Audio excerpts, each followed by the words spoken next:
Welcome to People Who Perform, the Real Estate Careers Podcast. Each episode will bring you conversations from business leaders and up-and-coming stars in the commercial real estate industry in Canada. Our guests will share their unique career journeys, passions, and advice on what it takes to be successful in this industry. This podcast is brought to you by Highview Partners, connecting people who perform in Canadian real estate. Welcome to the Real Estate Careers Podcast. I'm your host, Richard Costello, and today I'm joined by Michael Brimer. Michael is Vice President of Construction at Townline, where he leads a well-established construction division overseeing commercial and residential projects throughout Western Canada. He's also a part-time educator for the BCIT School of Construction and the Environment. Mike brings more than 25 years of experience across North America with projects spanning healthcare, education, community spaces, and sports facilities. Mike has held senior leadership roles with organizations including Turner Construction Company, Omicron, and Clark Builders, and is known for his focus on integrated project delivery, team leadership, and thoughtful execution. Today's conversation starts in the present, before stepping back into Mike's career journey. We're going to begin with what his role at Townline looks like in practice, how he spends his time, what he's focused on, and what construction leadership means in today's environment. From there, we'll rewind to the early influences that shaped his path, explore how the industry is evolving, and touch on a few themes that are, that set Mike apart. So, Michael, welcome to the podcast. Richard, great to be here. Thank you. All right. So as I mentioned, before we get into your career journey, we'll start in the present. It's been around 1 year at Townline as VP of Construction. And I imagine a typical week does not exist, but perhaps you can tell us more about your role and perhaps what's in your calendar for the week ahead.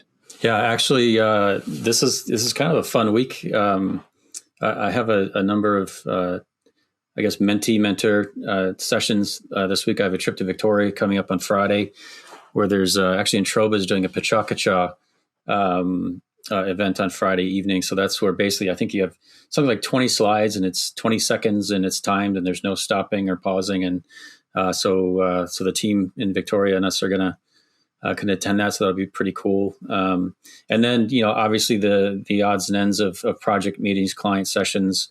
Certainly business development in today's world is front and center. So, I think between people projects, there's a pretty consistent blend between those functionalities, right? So for anyone unfamiliar with Townline, what can you tell us about the business? So we're very much a founder originated business. Rick Illich established the company over 40 years ago, and really through entrepreneurship has grown a residential construction business that evolved into a development business, which now is revolving back into really a construction-led enterprise. And so, we specialize in market housing, it's rental and for, in condo, as well as having a Townline Housing Solutions, which his wife actually founded, which focuses on social housing, in the BC housing sector as well. And then certainly we have a Townline Construction Company, which we actually do third-party construction work for the different developers and funds and other investors that are in our marketplace. So effectively my role as VP Construction is leading the team that services all the construction needs both internally and externally with our partners and clients. Thanks for that. So to come back to my first question in terms of how you look at spending your time, there's only so many hours in a day. As a construction leader, how do you think about allocating your time between your projects, people, planning, problem solving? Like, how do you go about that puzzle? Yeah. No, it's a great question. I think I still tackle that one week after week. And certainly, as you mentioned, I've been at Townline just roughly a year. And so, people, projects, and planning, really when I started, it was really more about just learning the business and listening and understanding the way that our operation was operating and, learning the different players we have both in the field and in the office, the types of projects we undertake. Obviously, having a development arm is not entirely new to me, but it's certainly at this scale. There's a great education working with the development professionals we have in our business. But I'm now transitioning, after the 6 to 8 month period, into the people side and the planning and really the strategic approach. And so for us, very much, I guess I'm treating it as a startup business from the standpoint that we're not known in the market to be a third-party contractor. And so one of our main objectives in the next 6 months is to really come out with a somewhat of a rebrand, a refresh, a focus on external contacts and connections, but also strengthen our platform. When I came to Townline, we actually had a couple of different project management systems that we were really at the mercy of the talent of our people, not the rigor of our process. And so that's been a large focus starting in January, is getting us on one platform, one process, so that as our team members go from project to project, they have the same experience. And same for our clients. What's our client experience? And making sure that if you're working with Townline in Victoria, that you have the same exact experience you have with us on the mainland or in the interior. And so I would say, while I started, it was really more just about learning. Right now, I'm probably spending 50% on people and really shifting 30-40% on strategy and planning. And the project side, quite frankly, we have builders and really competent and talented construction managers. So, we have a team that is executing, and I'm really trying to lead that strategic planning at the forefront of the business. So that's really where my energy is now finally shifting to. And we'll come back to perhaps some of the opportunities that you have and also industry challenges in a moment. But let's rewind a little bit. And if you listen closely, you can maybe detect a bit of an accent. You grew up in Wisconsin. I don't know too much about Wisconsin, but yeah, what was life growing up? Yeah. What was life like growing up there? And I'm curious if there were any early influences that shaped. I mean, this is probably a big question, but that shaped how you think about work or leadership. Anything that kind of stands out from your early days? Arguably, anyone in Wisconsin would say I have a Canadian accent now. Okay. But yeah, I did. But I did grow up in the Midwest in Wisconsin and worked in Chicago and Green Bay at Lambeau Field and down in Indianapolis for 10 years. But in terms of my upbringing, small town, USA, Onalaska, Wisconsin. That's Owen, Alaska, near La Crosse on the Mississippi River. And, I grew up in a small town at 20,000 people. I actually was part of an executive forum group, and we worked on a happiness formula. And one of the things that was kind of loud and clear is I was that kid that was outside playing until it got dark outside, right? Until our parents called us all in. So really was very active at a young age. A small community, so it was a safe community. And we just were active, and we could run around and ride our bikes anywhere. And so it was a really good environment to grow up in. And so, but that's really where I guess I fell in love with athletics and team sports and also individual sports. But I guess that the foundation of the Midwest values, which arguably are in line with Canadian values, just my parents were my role models, and my father was a nuclear engineer, and my mom was a nurse practitioner, and so. I think I was very fortunate to have a supportive childhood. And really, they really paved the way and served as role models for me as I started, maturing and going through school and starting to figure out what I wanted to do, for the rest of my life, so to speak. Yeah, fantastic. So when do you think construction came up for you as a potential career path? What drew you in? I used to tour some of the power plants with my father, but also, in the community I grew up in, we had a lot of residential construction in my area, in my neighborhood, and so I was always just fascinated by seeing things get built. And literally, I could just stand and watch a framing crew all day, and just be really curious about how they did that. My dad also was very handy, and he was an electrical engineer as well. And I felt like I was going to fail as an adult because it seemed like he could fix anything that came around. And, we did a couple additions on the house. And so I really fell in love with it at an early age. And literally when I was in grade school, I was probably 4th grade, 5th grade, I was designing golf courses and actually assigning lots and doing home plans. And my dad was also a part of the planning committee in our in our town. So I'd see the different proposals from the contractors, and I don't know, I just fell in love with floor plans and homes and construction. And it's always been embedded in me, I think, from a very, very early age. Yeah. Did you say golf courses? Yeah, golf. Yeah, because there's a local community golf course, and the owners of the golf course, actually, their sons were our age, and so he just let us run around the golf course and chip and putt, and membership's actually quite affordable. So we actually had golf memberships growing up, and we literally spend our afternoons there just messing around on the golf course. So it's a pretty good gig. If you're designing like the ultimate hole, is that what features would you have on that hole? Everything: water, sand, elevation, trees. Yeah, like why hold back? Yeah. Do you have a favorite hole? I can think of one. I'm not a big golfer either, but is there one that stands out to you? There was actually, it's funny at that particular course. Obviously, that was my upbringing, but there was a par 3 that was elevated. So it was an elevated tee down to a lower green. It was a pretty straightforward hole, but every time you stepped up to that tee box, you're like, I can get a hole in one today. Right. And it seemed like it was the most impossible task. You doink it off the pin sometimes, or you'd end up in a hole placement that was changed, so, right. But it was that hole you got to on the course, and just reflecting back on it, it was a lot of fun just trying to get to hole number 3. Yeah. Right? And elevated and looking down at the green and the target. Yeah. Yeah. On the sport, as an early influence, you and I think first met riding our bikes. It was, correct, UDI cycling group that set up over just after kind of COVID or during. So maybe tell us more. Like, I know you were a competitive athlete early on. How did sport influence your mindset as you were finding your direction? Another deep question. Yeah, no.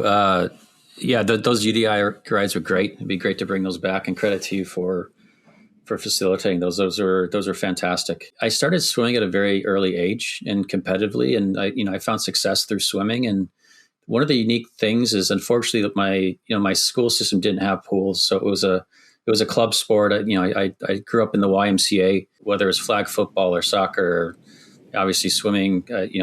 My life evolved around the Y programs, and especially in the U.S., sports are, I think, more center to your day-to-day, interest in livelihood. But with swimming, we had some pretty high-level athletes on our team in lacrosse, and our coach. Even at the age, I started when I was 6 or 7 years old, and say I retired at 13, which sounds a little crazy to say, but our coach actually had us practice mindfulness and meditation. And so before every single, and we practiced, I think I swam probably 6 days a week. Sometimes, sometimes we swam twice a day in the summer months, but before every practice, we'd literally lay on mats and we'd visualize our events, our strokes, even just getting mentally sound. And so imagine an 8-year-old trying to stay still on a mat, meditating and visualizing. But that then served me well when I started playing tennis and others, really other aspects. But I played tennis in university as well as soccer in university. And I think just that mental toughness, the resilience, I can pinpoint races today that, I swam when I was 12 years old, and, what had happened, whether success, call it a failure, but, if it's something like your goggles fell off or you choked on water, whatever it might've been, 5 feet from the finish line with 2 body lengths, and you almost, drowned in the pool. Those are the type of things that they stay with you for life. But it also teaches you that with the ups and downs, that's just that resilience and coming back stronger, but the commitment too. I mean, again, it's, the mental fortitude to really commit yourself to what drives you, what you're passionate about, what your focus wants to be, and also the decision to sacrifice and really prioritize what's important to you, and that delayed gratification piece. It's really, especially university, right? It was really easy to want to go out with your friends and get into shenanigans then, but are you going to, actually study, right? And stay in school and be sustainable in school. and stay in athletics, right, and keep the grades where they need to be to participate. But no, I think athletics, just from a mental fortitude standpoint, and just from the resilience that it builds in individuals and the composure and even just the respect for people and respect for hard work, the community as well, that you find is, it's like nothing else. Mm-hmm. And so that's, that really was that really was the foundation that I've been able to carry forward in everything that I've done. Yeah, no, that's awesome.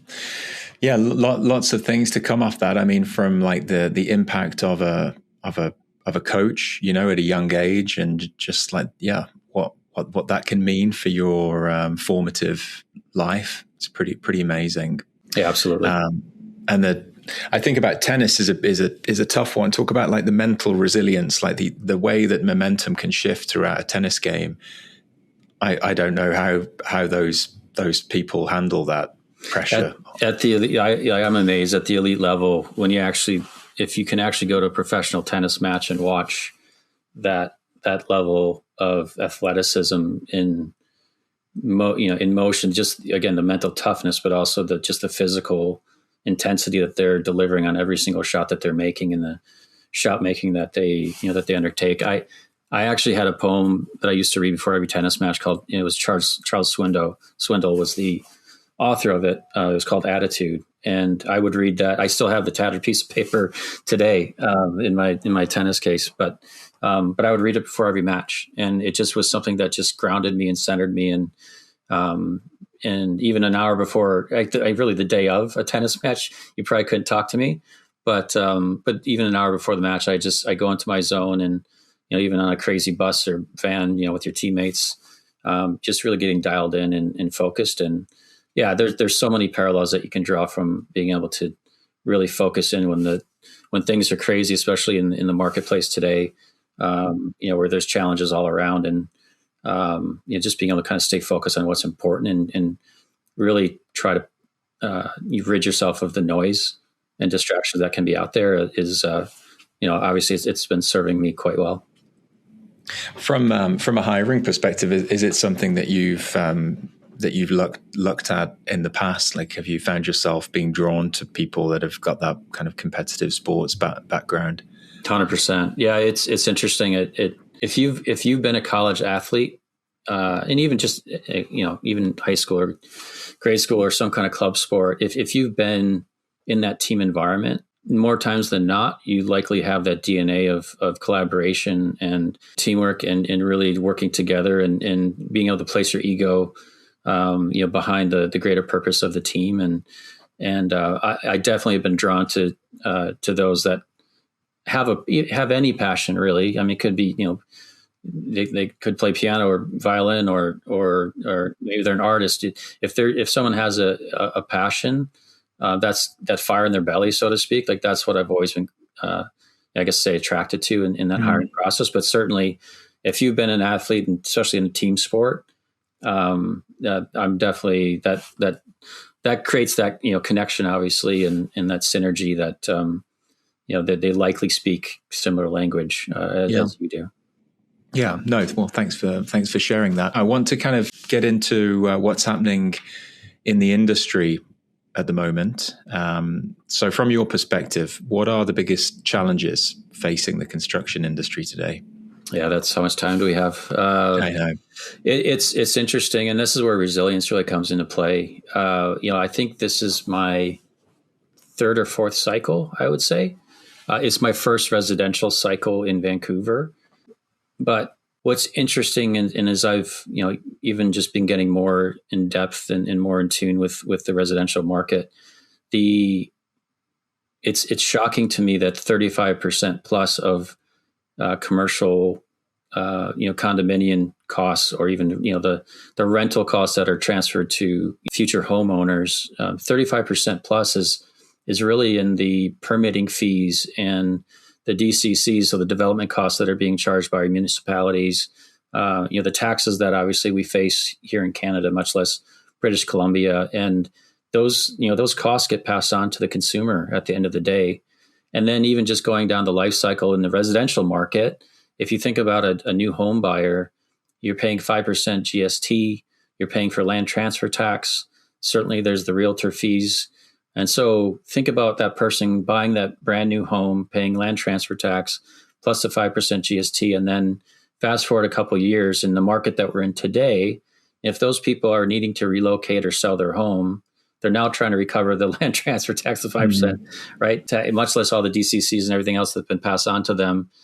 And now they're going to try to cover that. And so if someone else is coming in, again, they're paying for land. So there's just this really, there's this almost unclosed loop of expenses that us as consumers, much less developers, are paying. And so that's a huge headwind when we're already looking at, condo costs that have obviously been softening. But if you look at just the dollar per square foot, the size and livability of some of the units that are on the market today, it's certainly a challenge. And so I would say politically, what we're also seeing is through different, whether it's federal government, provincial governments, the BCH funding has been pulled for all 2025 projects in social housing. So if you think about the projects that were shovel ready to go and we're planning on having a level of funding from the government that's been in place for years, and all of a sudden having that funding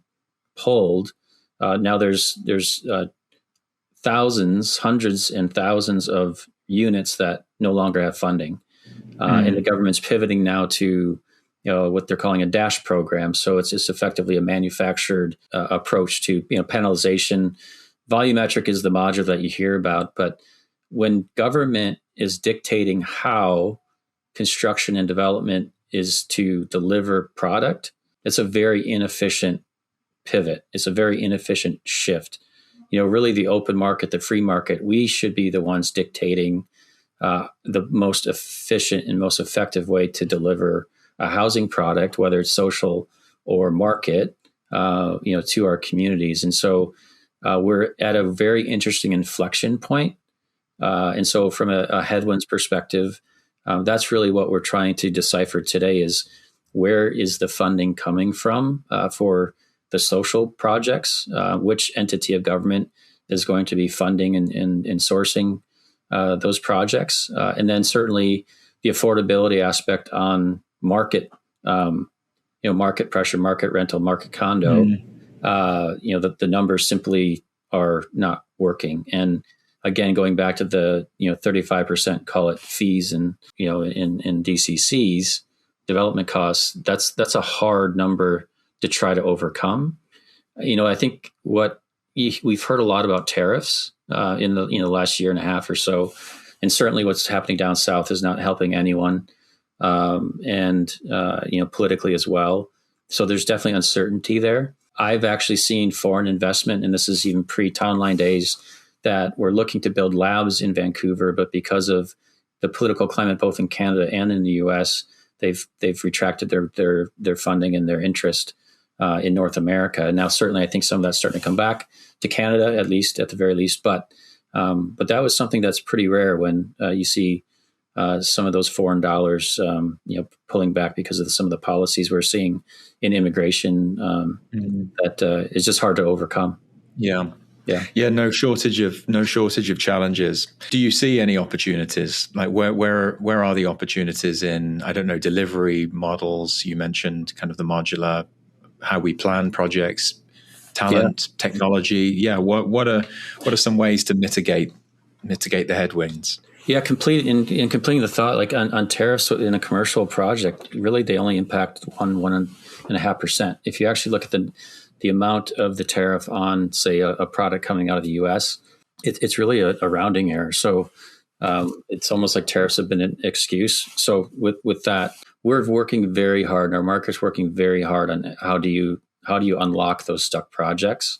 There are opportunities, and it's how creative can you be with the funding and financing? When was land actually acquired? And so certainly there's assets that may need to be repositioned. And so it's interesting. We're seeing somewhat of a shift to hotel, but again, how sustainable will that actually be? I mean, I think there'll be a small focus on that. I saw this about 10 years ago in Calgary, where they were looking at downtown core office buildings and converting those to residential. it didn't pencil at that time, but now in the last number of years, there's been a few projects that architects have been able to unlock. I do think and strongly believe in there's new tools out there through AI that are able to analyze very quickly and iterate mixes, efficiencies, and really take all the data that our market collectively has. I think work smarter in terms of what is a commercially viable product. That said, if you have patient money, the challenge is we're creating another cycle where we're going to have a lessened inventory coming online in the next year or two. But if you have patient money, you can actually start developing today. You're somewhat hedging that 28, 29, 30 are going to be back to levels that would financially sustain the pro formas and those models. So 2026 is absolutely the year to get through, so to speak. 2027 in the early, the first 3 to 6 months will still be a challenge for operations. So say construction companies, but likely we'll start seeing more activity at the end of 27, because at that time, those developers, those investors, they're looking at 2029, 2030 openings where they're hedging that again, that the market will be in a much healthier place. So the large, strong developers are likely taking that approach. But if you're a mid-sized, smaller developer, you obviously are being very cautious. And the other side of it is, and the reality is, what are the margins that you're hoping, planning, expecting to make? And I think that those have certainly softened. And I know there's developers in our market right now. They're saying, I don't want to lose 15 million on this deal. I only want to lose 5. And does it make sense to start this development to lose the 5 and execute well, or do you just pack up your bags and we've seen a couple of projects in receivership right now. So certainly that's an opportunity, but that's not the way that anyone wants to operate on either side of that equation. Are you looking for a specialized recruiting partner to connect you with the people who perform in commercial real estate? At Highview, we partner with some of Canada's leading real estate companies. From national landlords, institutional investors, REITs and service providers, to local developers, third parties, and private family businesses. We are passionate about the Canadian real estate industry and enjoy discussing what's happening in the market. We also provide insight and advice on hiring trends, compensation benchmarking, career roadmaps, networking opportunities, and much more. Visit us at highviewpartners.ca or contact us directly to discover how we can connect you to people who perform.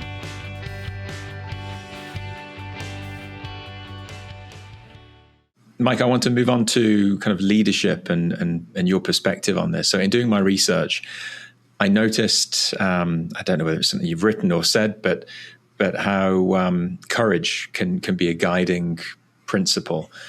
It seems like off the back of what you've shared about the challenges, that's much needed. But yeah, how does it show up in your day-to-day leadership? Yeah, absolutely. And your question about where are the opportunities, there's also opportunities in team building right now. I think, I shouldn't say I think, I know from prior experience, this is the time to really look at your team and to where are the blind spots, where are the skill gaps. One of the things that I remember in an annual general meeting a couple of years back, where I said, in 6 months we're going to have someone in our business today that, one, has never been in our business, and secondly, we've never had the skill set in our business. And sure enough, we had, I think I hired my first data analyst as a builder, and who, I mean, other than watching Moneyball, if you know that reference, right? And now it seems like analytics are everywhere in sports, but the reality is we have so much data, and we do such a poor job as an industry, really farming and scraping and collecting that data and then applying it for useful applications. And so from a courage standpoint, it's how do we invest today that we're going to get the benefit when we start coming out of this? Because really, I learned when I was in Calgary, and I think it was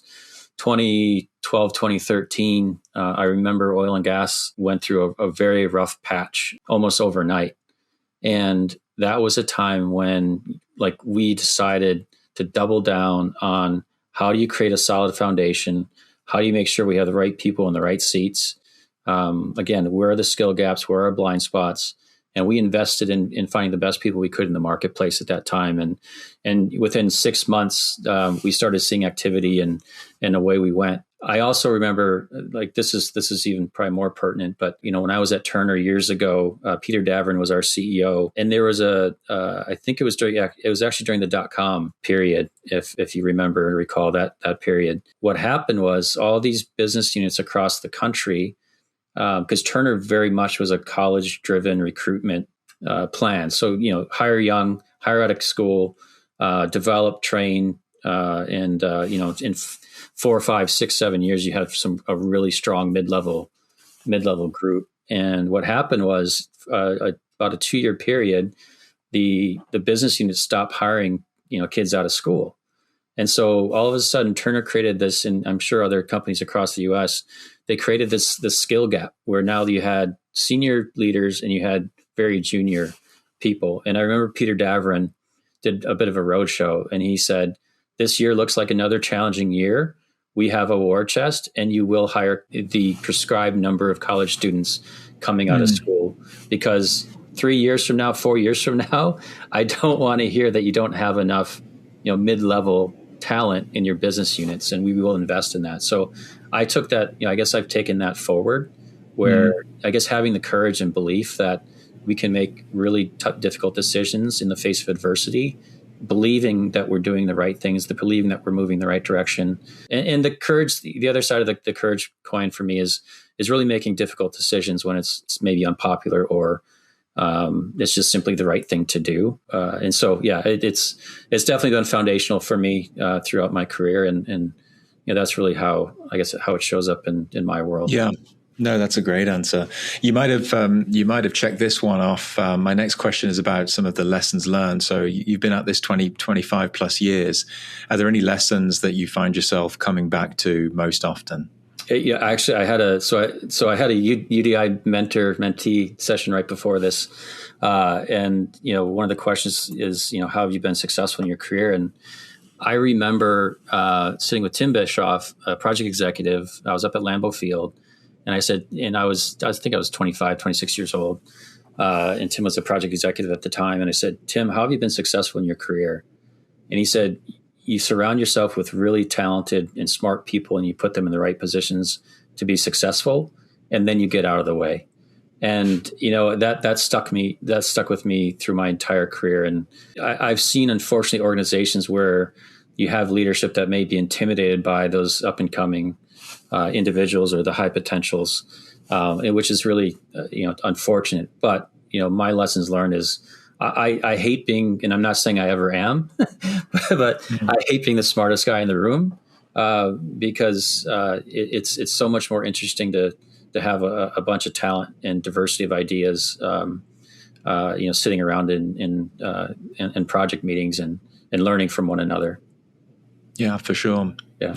You mentioned Lambeau Fields. You might have to expand on that one for anyone unfamiliar. But and maybe you'll bring it up with this one here. So I'm interested to know you've been a part of so many different projects. Is there one in particular that you're really proud of? One that stands out when you think about, I don't know, the impact or what it represented at that time?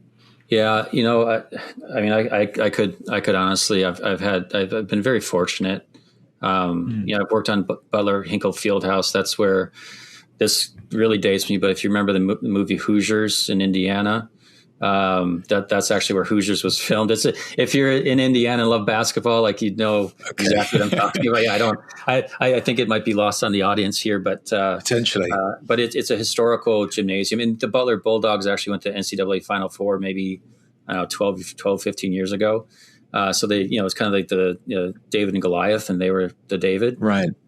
So I had an opportunity to work on that project. Obviously, Lambeau Field. I'm actually a Vikings fan, but working in Green Bay for the Green Bay Packers in the NFL was an experience I'll never forget, especially growing up in Wisconsin. I remember I had a tennis match actually in Green Bay, in university. I'd never seen Lambeau Field before. Went to this burger shack that was famous for, having burgers in a paper bag kind of thing. Walk out of the restaurant and Lambeau Field was across the street. I didn't even see it when I came, like when we were driving into the restaurant. That's how nondescript Lambeau used to be. And now you can see it from any vantage point in the area. But I just learned, I think, I'd elevate a project. I had so my mom obviously was in healthcare, as I mentioned earlier, but I was part of a cancer center project in Indianapolis. And it was one of those, projects where you're kind of connected to healthcare, wellness, having cancer survivors and others in my family and friends, certainly was very personal. But I just learned that my little cousin is actually working in the cancer center that I built back in the early 2000s, and that's a pretty full circle moment, which is pretty cool. So there's been I've been so fortunate to be in a part of a number of really cool projects and really cool project teams. But my favorite is probably the Salvation Army did for the Kroc Center in South Bend, Indiana, and it was an impoverished area of South Bend. It's where Notre Dame is. If you know Notre Dame, you know the Golden Dome, Touchdown Jesus, right? And there's so much affluence and wealth in the walls of the Notre Dame. But if you step outside those walls, it's a much different environment. And, for 4 years, I drove basically 2.5 hours, 3 hours to South Bend, Indiana, probably every other week to support the Salvation Army, to fundraise in the city, to really work through it's kind of a YMCA with a chapel component. But to work with the city, to work with the stakeholders and to make the project a reality. And, we did a school of construction management for actually ex-convicts in that business community and small businesses in that community, and just being able to win their trust. And there's other stories I could get into, but it was one of those really personal projects that, we'd had the ribbon cutting and we had the ceremonies, having the local community that were actually part of the project and working on the project where they had been shut out previously. It was pretty special. And I have I've carried those relationships to today with the Salvation Army individuals that we built with and even the group that we, put through our school of construction management. So those are those special moments where you impact a community where they were really resisting this new development coming into their local park, their local community, and then now seeing the benefits of how it's really supporting that, through the food bank and educational programs and all the other activities that this center provides them was obviously pretty special. Yeah. So I'll stop there, but no, that's great. It's the built environment, right? And just seeing people enjoy the projects you work on is what really drives so many of us, but me certainly as well. Is it possible for you to get even the slightest bit excited about a 6-story wood frame building? No. Depends who's living in it. Honestly, we just had a ribbon cutting for Success, for Atira, for CLT, and right before I had the opportunity to speak at the event, the mayor was there and all the pomp and circumstance, so to speak. But before I spoke, was one of the residents sharing what it meant to her. And so it was for Indigenous elderly as well as Chinese elderly. And that when you see that and when you get to hear the fact that this person is now feeling safe, seen and soothed, and that they feel like they belong somewhere. Like I'm being a little emotional now just thinking about that. It really puts things in perspective. It's not just bricks and mortar, right? It's not. So yeah, I was almost going to tell you an emergency generator project was probably my proudest moment ever in my career, but it's not really what it is. It's what purpose does it serve? Who is it serving? And that's really what, but you're right. I would have had a cynical attitude as well. It's like, oh, I've got to do a wood frame. Like, oh, this is going to be exciting. But again, it's actually who's it serving and what purpose does it serve? So. Yeah, no, that's great. Yeah. Thank you. Well, I guess on the flip side of it a little bit then, in terms of project that you're proud of, what about a project that's really shaped you, maybe taught you the most, lessons, challenges, setbacks that really shaped how you might lead a project today? Great question. Honestly, I think my experience at Lambeau, unfortunately, like I mentioned, I was around 26 at the time, and I remember going through the cycle of the pre-construction through the buyout, through the execution, to the closeout, thinking, "Gosh, I hope this isn't my career legacy at 26," because it was such a significant project. But the reason I guess I would point to it is that it was my first real ground up exposure to construction, and certainly at that scale. And I had transitioned from being a special project, so a tenant improvement, clean rooms, pharmaceutical, office space. I did that for about 2.5, 3 years, and I got into procurement. And so I was able to start learning the pre-construction process at a very high level. I was also, I had a really good mentor that was, in a market that Turner wasn't part of, and going into a new market where, certainly as an outside firm and coming from Chicago, when Miller Park, which is a baseball stadium in Milwaukee, was having their own challenges, there's a lot of skepticism about stadium construction in Wisconsin at the time. But going to new market, getting the word out, meeting the trades, tendering the projects, going through all the scope reviews, and basically buying the job out. I remember we were just buying out steel, and my procurement manager said, "Michael, I'm not going to Green Bay this week. You got this now." And so there's no heads up, no warning. It's like, right. I'm going to Green. And what was awesome is I had a very competent owner's rep that I was working and collaborating with, and so I got to see the project actually through the lens of an owner and an owner's rep.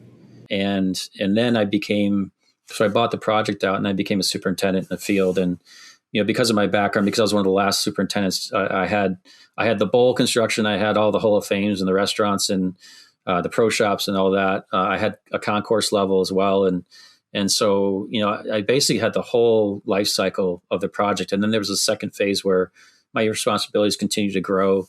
And I actually became almost the lead representative for our owners rep group, because I'd worked so closely with them on buying the project out and earning their trust. And I was as much part of their team as I was, Turner. So I really grew up on that project because I was able to, I think I experienced 3 to 4 different separate roles through that life cycle. And also we had a project labor agreement on the project. So union, non-union, Miller Park was a public procurement, which Lambeau was more private.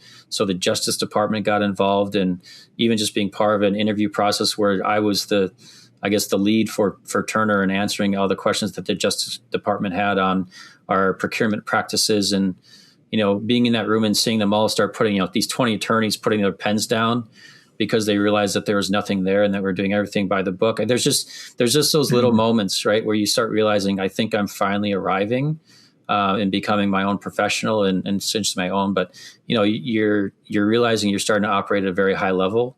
And it's those types of experiences that you just don't get every single day. And so I was able to then, leverage that and carry that forward within Turner when I relocated down to Indianapolis and helped lead that operation. But, I think that just gave me that the momentum and the velocity to carry forward. Yeah. I mean, I don't think that there's many people that have those opportunities at all in their careers, and it's. I mean, maybe one of the big differences about being from the US and working in the US is like these major projects. I mean, I'm sure they don't come up every year, but there's a lot more of them, right?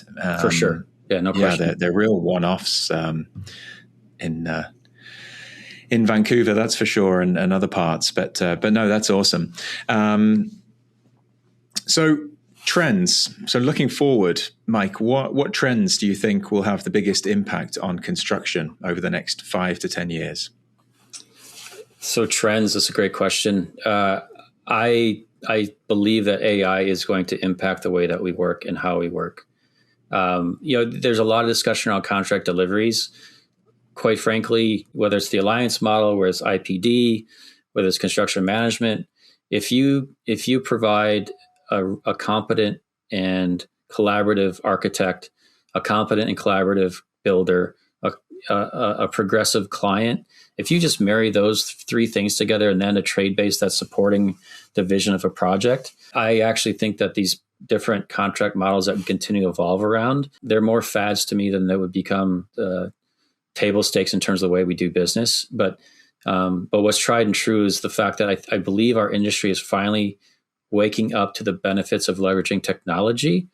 And so I do believe that we'll start seeing more of an impact in Vancouver, in some of the larger markets across Canada where we are leveraging, whether it's robotics or visualization. The reality is Europe's so far ahead of us in North America. The US is in most markets ahead of the Canadian markets as well. So we have the lessons out there. And I think, from an opportunity standpoint, we can actually benefit from the lessons learned of those before us that maybe are ahead today. But I believe we can actually leapfrog as whether it's AI scheduling, PCL has done quite a bit of research and they're likely one of the more advanced. Alon I know as well from a technology standpoint. But what I guess maybe the trend is, I think we're going to see a different culture where our industry actually starts supporting one another in that thought leadership and sharing of information. And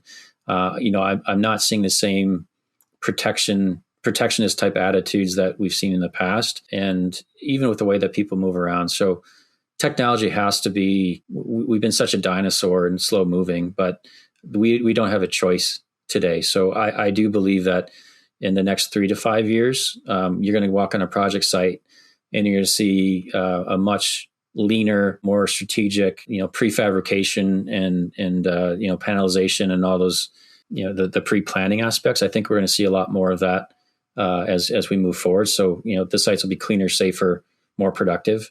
And even if it's just a subtle change, it'll be because of the way that we leverage, the different technologies that just they're evolving so quickly today. And that I would say that's probably the one.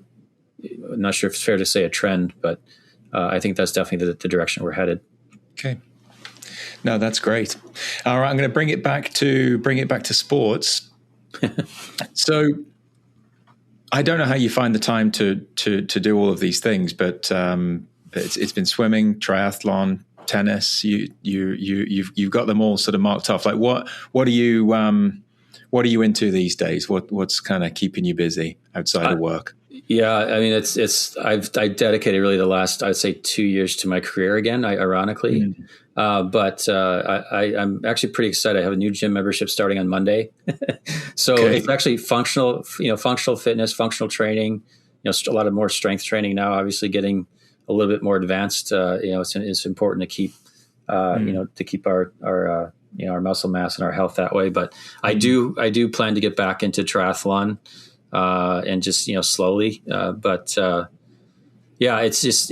an outlet. And I realize that, how we show up, the energy, the motivation, the drive and really vitality that we have. For me, if I don't work out, if I don't actually have that outlet, it's not a great way to, it's not a great thing to be sacrificing. So really trying to get back to wellness and just, making sure that there's a balance between kind of work and play and trying to work that in. You mentioned when we had a call, you've also adopted a dog. Yeah, he changed my life. Yeah. Actually, I was ironically, I was in between companies, and I went to Tulum, Mexico, just as a quick little getaway. And this little Scoot, he's a Mexican Xolo. So actually the hairless breed. But he's a short hair. He has a little mix to him, but he came up to us in an alleyway at night after parking our scooter, and it's if you ever watch those dodo stories on Instagram or some of the other outlets, it's definitely was one of those stories. And long story short, he 8 weeks later from Mexico, we found a flight angel, and the dog rescues in Tulum are incredible, and so are the ones here in Vancouver. And they literally project managed his rescue, so to speak. And life has not been the same since. Good for you. Good for you. Yeah. All right. Well, just briefly, we'll close then in terms of looking ahead. So you're into this new chapter. What are you excited about? Tough times, this little period. Then we're going to come out of it. We're all hopeful, but yeah, what excites you? Yeah, I'll bring it back to Townline. As I mentioned, kind of just briefly, we're very much in my head, in my mind, and in our leadership's mind, a startup builder once again. And in saying that, it's because we're reestablishing our process and procedure and really looking at our skill gaps. And so what I'm excited about is we're basically building a team that has a really solid core of builders. And then how do we actually now, I don't want to even say supplement, but how do we actually add components to this team to really accelerate our growth and opportunity and just the way that we go about our business and deliver projects for our partners. And so even again, I think in 6 months, our team is going to look different. In 12 months, we're going to look a lot different. And then, let's check back in 2 years and 3 years and see what our teams are up to at that point in time. So I feel like I have a very clear roadmap in my mind, which I'm now sharing with the team. And so now it's when the rubber meets the road, and it's time for us to start executing on our 2 and 4 year plans. So as hard as this year is going to be, and there's going to be a lot of difficult decisions, don't get me wrong. I can't wait to get on the back side of this and just and see where we can truly launch from as we move forward. Yeah, that's awesome. Well, I think they're very lucky to have you, Mike. Well, I appreciate that, Richard. Yeah, no, for sure. And thank you for your time. It's been great to chat, and thanks for sharing. Thank you for listening to People Who Perform, the Real Estate Careers podcast brought to you by Highview Partners, a talent search and recruitment firm focused exclusively on Canadian real estate. If your real estate team is looking to find the best next hire, or if you're ready to make the best next move in your career, then reach out to Highview Partners today. Follow us on LinkedIn and visit us at highviewpartners.ca.